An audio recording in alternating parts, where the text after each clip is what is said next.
1절에 의하면 예수께서 이 말씀을 다 마치시고 제자들에게 이르시되 그랬어요. 이 말씀을 다 마치셨대요. 이 말씀이 어떤 말씀이냐면 24장 25장 말씀이잖아요. 어제 그제 이번 한 4일 동안 했던 24장과 25장 말씀, 성전을 나올 때 제자들이 물었다 그랬죠.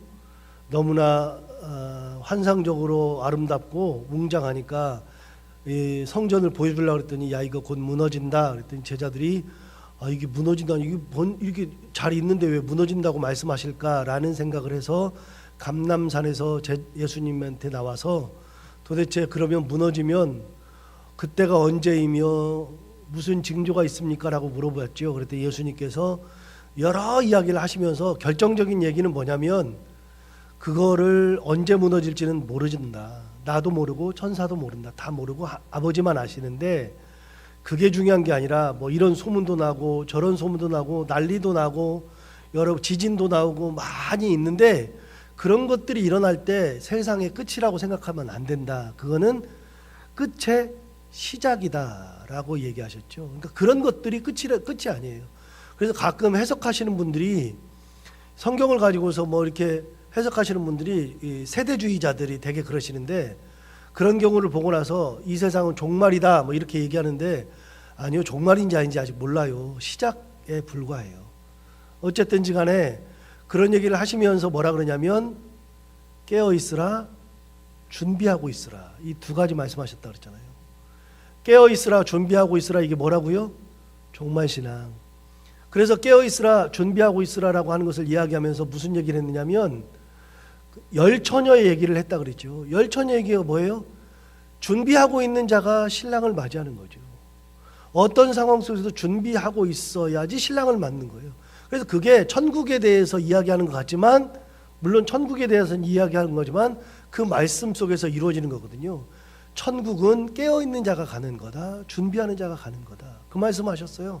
그러니까 곧 있으면 성전도 무너진다. 종말이 온다. 이런 얘기를 하셨으니까 그리고 나서 이 말씀을 다 마치셨어요. 전부 다. 이 감람산에서 이제 다 마치셨잖아요. 다 마친 다음에 어떻게 했느냐? 제자들에게 말씀하시는 거죠. 무슨 말씀하시는가 한번 볼까요? 이제 2절 보시면 너희가 아는 바와 같이 이틀이 지나면 유월절이라 인자가 십자가에 못 박히기 위하여 팔리리라 하시더라. 자, 그 말씀 마치시고 예수님 무슨 말씀하시냐면 내일 모레가 유월절인데 인자가 십자가에 못 박히기 위해서 팔린다. 뭐 한다? 죽는다. 십자가를 진다. 몇 번째요? 4번째. 마태복음에 나오는 것만으로도 공식적 4번째 말씀을 하시는 거예요. 내가 죽는다. 말씀드리지만 교회는 예수님의 은혜 굉장히 중요한 거예요. 예수님 사랑 굉장히 중요한 거예요. 그런데 교회는 항상 잊지 말아야 되는 게 뭐냐면 십자가예요. 예수님의 죽음이라고요. 그래서 사도 바울의 신학을 신약학자들이 사도 바울을 연구하고 나서 여러 가지 얘기를 했어요. 희망의 신학이라고 얘기하는 사람도 있고 무슨 신학 다 얘기했는데 사도 바울의 신학을 결정적으로 뭐라 그러냐면 십자가 신학이라고 그랬어요. 이유가 뭐냐? 사도 바울은 편지를 쓸 때마다 항상 빠지지 않는 게 뭐냐면 예수님의 죽음, 십자가거든요. 사도 바울은 평생 동안 가슴에 품고 살았던 게 뭐냐면 예수님의 죽음이라고요.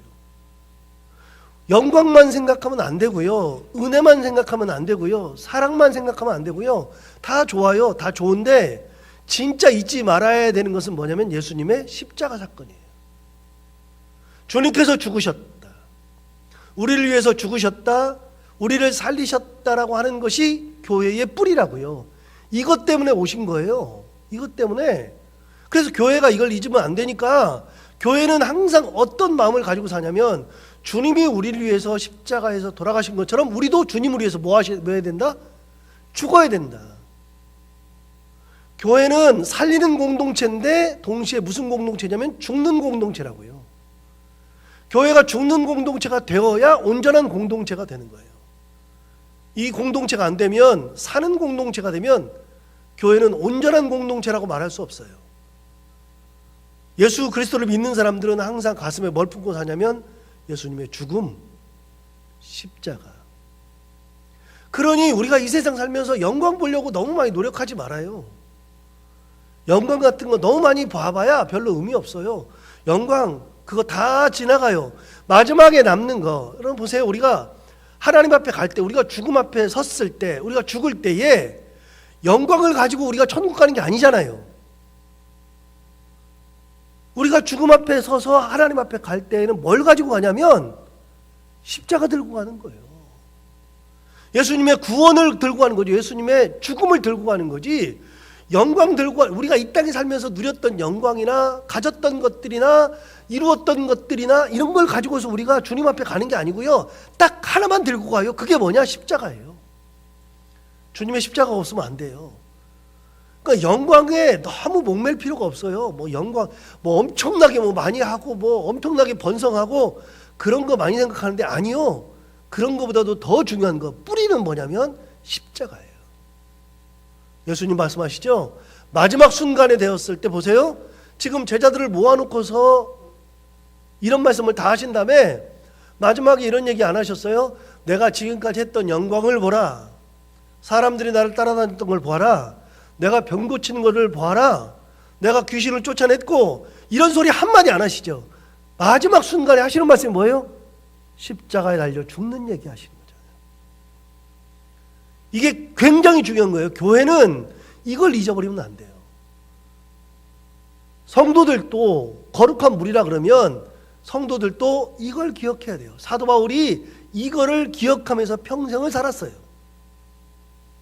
사도 바울은 뭐라 그러냐면 예수님 그리스도와 함께 부활을 경험하고 예수 그리스도께 이 그 영광을 받는 사람들은 예수님과 함께 뭐도 받아야 된다? 고난도 받아야 할지니라. 누가 얘기한 거예요? 사도 바울이 얘기한 거예요. 고난도 받아야 된다.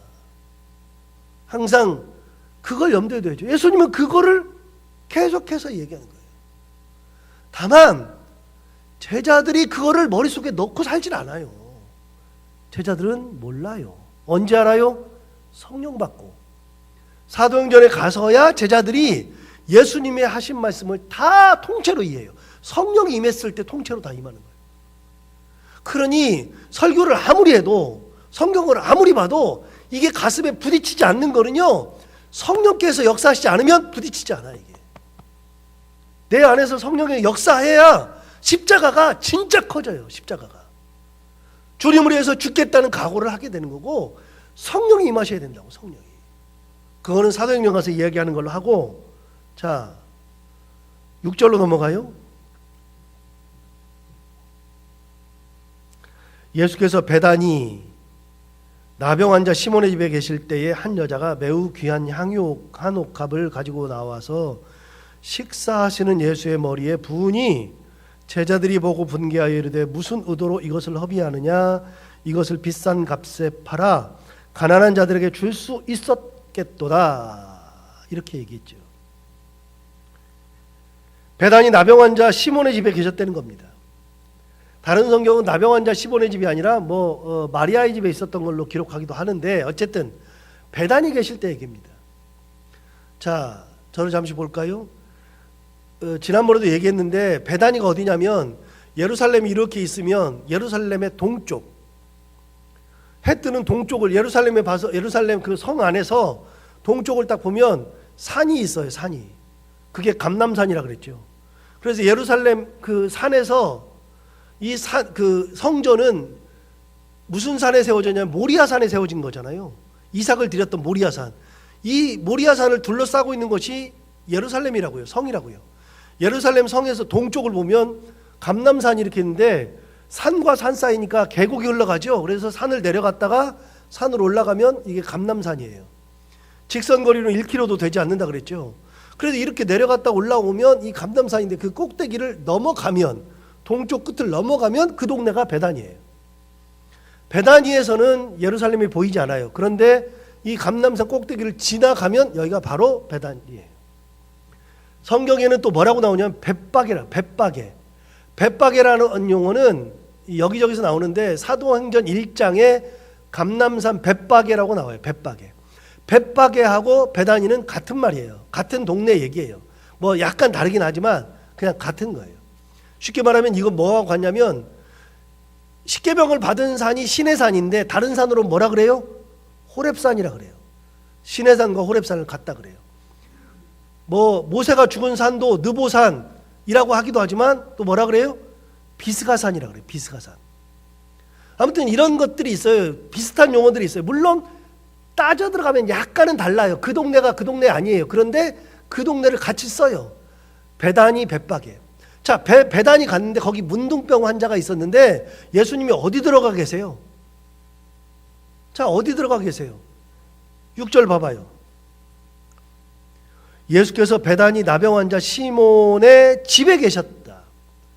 그러니까 주님은 어디 계셨냐면은 문둥병자의 집에 있었던 거예요. 나병 환자의 집에 있었던 거예요. 예수님의 별명이 뭐냐? 세리, 죄인의 친구. 이게 별명이라고 했잖아요. 죄인과 세리의 친구, 나병 환자의 친구. 그러니까 예수님은 친구들이 다 어떤 사람이에요? 사람들이 다 무시하는 사람들이 다 친구예요. 어떻게 저런 사람과 친구일까? 그런데 예수님 거기 가 있었어요. 예수님 어디 계셨어요? 낮은 곳에 계셨다고요. 이런 곳에. 예수님께서 이곳에 계셨을 때 일이에요. 그러면 사람들이 그걸 보고서 거기에 같이 있으려고 하잖아요. 그런데 예수님은 스스럼 없이 들어갔어요. 마지막 순간에도 나병 환자의 집에 들어가셔서 거기 계실 때 마리아가 찾아와 가지고서 향유 한 옥합, 매우 귀한 향유 한 옥합을 가지고서 식사하시는 예수의 머리에 부었다라고 되어 있죠. 여기 머리에 부어 가지고 향유가 쭉 내려오는 거예요. 근데 향유는 우리나라는 요즘에 이제 전 세계적으로 향수가 흔해져 가지고 뭐 외국 갔다 오면 향수 선물도 사오고 뭐 좋아하는 향수들이 사람마다 기호에 따라 다 다르잖아요. 저야 향수를 아예 안 해요. 향수를 저는 그 향수 향을 잘 못 맡으니까 저는 잘 안 하지만 좋아하는 향수들은 있어요. 몇 개 가지가 뭐 이런 것들이 있는데 그런데 여러분 그 향수가 요즘은 싸잖아요. 뭐 비싸봐야 뭐 10여만 원, 몇십만 원 하는 것도 있고 몇만 원 하는 것도 있지만 옛날에 이 향수는요. 일생일 때 한 번밖에 못 가지는 거예요. 누가 결혼하기 전에 아가씨가 결혼할 때 쓰기 위해서 가지는 거예요. 결혼하고 나서 어느 정도까지 쓰려고. 일생일 때 한 번 갖는 건데 그 향수 값이 얼마냐면 1년치 봉급이에요. 그러니까 굉장히 비싼 거예요. 그거를 예수님의 머리에 부었다라고 되어 있잖아요. 예수님 머리에 부었다. 왜 부었는지는 모르지만 부었다. 근데 요한복음에 보면 어떻게 되냐면 예수님의 발에 부어놓고 머리카락으로 예수님의 발을 닦아주었다라고 되어 있어요. 여러분 발 닦는 건 누구만 하는 거예요? 그거는 종들만 하는 거예요. 그런데 예수님이 마리아가 마치 예수님의 종인 양 발에다가 향유를 붓고 자기 머리카락으로 예수님의 발을 닦아주었죠. 그렇게 되었을 때에 그 행위가 어떤 행위인지를 알려고 하지 않고 제자들은 분개했다 그래요. 분개했다. 그리고서 뭐라 그러냐면 이걸 팔으면 큰 돈일 텐데 이걸 가지고 가난한 사람 나눠주면 될 텐데 라고 얘기하는 거죠. 맞아요. 실용적으로 맞아요. 저도 제자들의 생각이 옳다고 생각해요. 기본적으로는 저는 굉장히 실용적인 사람이니까 제자들의 말이 옳다고 생각하는데 예수님은 그렇게 생각 안 하셨어요. 어떻게 생각하느냐? 가난한 사람들, 어려운 사람들은 너희들이랑 함께 항상 있는 거다. 그러나 이 여인은 나의 뭘 준비했다? 자, 다시 볼까요? 11절 봐요. 가난한 자들은 항상 너희와 함께 있거니와 나는 항상 함께 있지 아니하리라. 이 여자가 내 몸에 이 향유를 부은 것은 내 뭘 준비하여 하는 거예요? 장례를 위하여 함이니라. 예수님은 장례로 봤어요. 자, 지금 무슨 얘기? 이 앞에서 무슨 얘기 하셨어요? 다 마치고 나서 제자들을 불러놓고 지금 무슨 얘기 했죠? 2절에서 아까 십자가 얘기, 죽는 얘기 했죠? 죽는 얘기 했을 때 아무도 반응하지 않았는데 그 여인만 향유를 부었어요. 예수님은 그걸 뭘로 봤어요? 장례식 하는 걸로 본 거예요. 이 여인의 믿음은 어떤 믿음이냐면 장례를 하는 믿음이에요. 예수님을 섬기는 믿음, 예수님을 따라만 다니는 믿음이 아니라 예수님께 좋은 것을 얻으려고만 다니는 사람들이 아니라 예수님의 삶을 마무리를 해주려고 하는 여인이에요. 예수님에게 뭔가를 드리려고 하는 믿음. 그 믿음을 가졌을 때 다른 사람이 볼 때는 실용적으로 보면 이거 팔아가지고 가난한 사람한테 주지. 그런데 예수님은 장례를 준비하는 거다. 그 믿음이 있어요. 베다니 마리아의 믿음. 결론적으로 예수님이 이렇게 말씀하셨어요. 13절. 내가 진실로 너희에게 이르노니 온 천하에 어디서든지 이 복음이 전파되는 곳에서는 이 여자가 행한 일도 말하여 그를 기억하리라 하시니라. 어디 가든지 이 여자를 기억하래요. 끝까지. 그 말은 뭐예요? 내가 천국에서도 이 여인을 기억한다. 여러분, 우리가 하나님을 위해서 하는 수고 있잖아요. 저는 믿음이 있어요. 하나님을 위한 수고, 하나님을 향한 열정, 하나님을 향해서 변하지 않는 그 신앙, 하나님이 기억 다 하세요. 하나님 앞에 갔을 때 잘했다고 기억하세요. 반드시 기억하세요. 그것이 무엇이 됐든. 그래서 저는 교회를 드나들 때마다 그냥 안 드나들어요. 보세요. 이 교회를 드나들 때 그냥 여러분 막 오시는지 몰라도 저는 안 그래요. 교회 올 때마다 보이는 게 있어요. 뭐가 보이냐면요, 벽돌들이 보여요. 항상 얘기지만 교회를 지을 때 벽돌 한 장 한 장을 가지고서 헌금한 걸로 다 지은 거. 이게 여기 계시는 분들 중에서 헌금한 분들이 계세요. 지금 여기.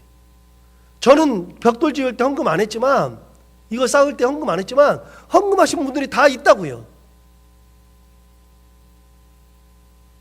이게 서 있잖아요. 하나님께서 우리가 천국 갔을 때 전부 다 기억하신다고요. 내가 하나님을 위해서 살았던 거, 향유화합을 깨드렸던 그 믿음, 전부 다 기억하세요. 나를 위해서가 아니라 하나님을 위해서 살았던 그런 마음. 오늘 이 베다니 마리아의 이 믿음이 어떤 믿음이냐면 받으려는 믿음이 아니라 드리려는 믿음. 그 믿음을 가지고 있었던 거예요. 그걸 기억하시는 거예요. 받으려고 하는 믿음이 아니에요. 대부분의 사람들은 하나님 앞에 바래요. 뭘 드리면서도 바래요. 내가 이걸 하면 하나님께서 이렇게 주시겠지. 그런데 이 여인의 믿음은 그게 아니에요. 아무런 거 없어요. 무조건 예수님께 드리려고 하는 믿음. 드리려고 하는 믿음을 예수님은 기억하신다. 자, 두 번째, 마지막 만찬하는 얘기가 나오는데 17절부터 나오죠. 17절 보시면 무교절의 첫날에 제자들이 예수께 나와서 이르되 유월절 음식 잡수실 것을 우리가 어디서 준비하기를 원하시나이까? 이르시되 성 안 아무에게 가서 이르되 선생님 말씀이 내 때가 가까이 왔으니 내 제자들과 함께 유월절을 내 집에서 지키겠다 하시더라 하라 하시니 제자들이 예수께서 시키신 대로 하여 유월절을 준비하였다. 자, 이게 무슨 말이냐면 유월절날 같이 저녁을 먹고 이렇게 식사를 떼야 되는데 지금 어디 가서 먹을 데가 없어요. 먹을 데가 없으니까 제자들이 물어봐요. 어디서 잡수실 겁니까? 그랬더니 성 안에 가가지고 누구누구에게 아무한테 가가지고서 예수께서 잡수신다고 해라. 그러면은 장소를 줄 거다. 그러니까 제자들이 또 어떻게 하느냐? 예수님께서 말씀하신 대로 갔어요. 여러분 봐봐요. 그냥 가가지고 그 얘기하면은 들어줘요? 이게 어디 나와요? 21장에 나와요. 21장 언제? 예루살렘에 입성하실 때 나귀를 풀어오라 그랬더니 아무에게 가서 나귀를 달라 그래라 그러면 사람들이 물을 거다. 그 사람이 도대체 뭐에 쓸 거냐? 그러니까 예수께서 쓰시겠다 하라. 그러니까 갔어요. 가가지고 제자들이 뭐 했어요? 그대로 했어요. 그런데 놀라운 일이 벌어졌어요. 그렇게 했는데 나귀를 끌고 왔잖아요. 자, 오늘도 유월절을 준비하는데 말도 안 되는 얘기죠. 사람한테 가서 예수께서 유월절을 지켜야 되니 이게 같이 먹을 것 장소가 필요하다 그러면 줄 거다 그래서 갔는데 그대로 말씀대로 해서 갔는데 어떤 일이 벌어져요? 그대로 준비해서 돌아오죠. 성경을 보면서 이해가 안 돼, 이런 것들이. 진짜 이성적이니까 이해가 안 되는데 신앙적으로 이해가 돼요. 뭐가 이해가 되느냐? 지난번과 똑같은 얘기예요. 뭐가 이해가 되느냐? 하나님의 말씀대로 순종하면, 이성적으로 이해가 안 되더라도 말씀대로 순종하면 반드시 이루어지는 역사가 일어난다. 뭐든 일어난다. 홍해도 갈라지는 거고요. 만나도 내리는 거고요. 여리고 성도 무너지는 거고요. 말씀대로 가면 그 모든 역사가 일어나는 거예요. 내 뜻대로는 안 돼요. 여리고 성이 어떻게 무너져요? 그게 무너질 리가 없죠. 그런데 여리고 성을 칼로 무너뜨린 게 아니라 돌고 무너뜨렸잖아요. 돌고. 이게 말이 안 되잖아요. 돌고 큰 소리로 와 하고 나팔 불었더니 싹 무너져 내렸어요. 어떻게 해요? 말씀대로 행하였을 때. 말씀대로 가서 했더니 이렇게 준비가 되는 거죠. 그 뒤 얘기는 우리가 다 아니까 그 뒤 얘기는 생략하고 오늘은 두 가지입니다. 하나는 내가 받으려고 하는 믿음이 아니라 드리려고 하는 베다니 마리아의 믿음. 두 번째는 어떤 상황이 되어도 주님의 말씀에 순종하려고 하는 믿음. 그럼 역사가 일어난다 하는 건데, 그런 은혜의 삶을 살아가는 저희들 모두가 다 되기를 바랍니다. 기도하겠습니다. 하나님 아버지, 오늘 두 가지 믿음을 함께 봅니다. 하나는 베다니 마리아가 했던 것처럼 하나님 앞에 나와서 뭘 받으려고 하는 게 아니라 드리려고 했던 그 믿음, 그리고 제자들이 예수의 말씀에 순종해서 갔더니 놀라운 역사가 일어났던 그 순종의 믿음. 하나님 아버지, 우리가 끝까지 이 믿음을 가지고 살게 하여 주옵시고, 주님의 말씀이 무엇이든지 그 말씀 받으면 먼저 이게 뭐지? 라고 하기보다도 말씀을 받으면 그 말씀을 그대로 받는 그런 믿음의 삶을 살아가는 저희들이 되게 하여 주옵소서. 하나님 아버지, 간절히 바라옵고 원합니다. 어떤 상황이 되어도 우리가 예수 그리스도의 영광만 생각하고 은혜만 생각하고 사랑만 생각하는 것이 아니라 먼저 예수 그리스도의 십자가를 생각하고 죽음을 생각하고 고난을 묵상하며 주님 가신 그 길을 우리도 기쁨으로 묵묵히 따라갈 수 있는 그런 믿음의 삶을 살아가는 저희들이 다 되게 하여 주옵소서. 하나님 아버지, 오늘도 하루를 지낼 때 이 말씀을 기억하며 살게 하여 주옵시고, 이 말씀이 우리의 힘이 되게 하여 주옵시고, 하나님 아버지, 오늘도 해야 되는 것들 기쁨으로 잘 감당하고 만난 이들과 함께 웃고 행복한 하루 보내게 하여 주옵소서. 예수님 이름으로 기도하옵나이다.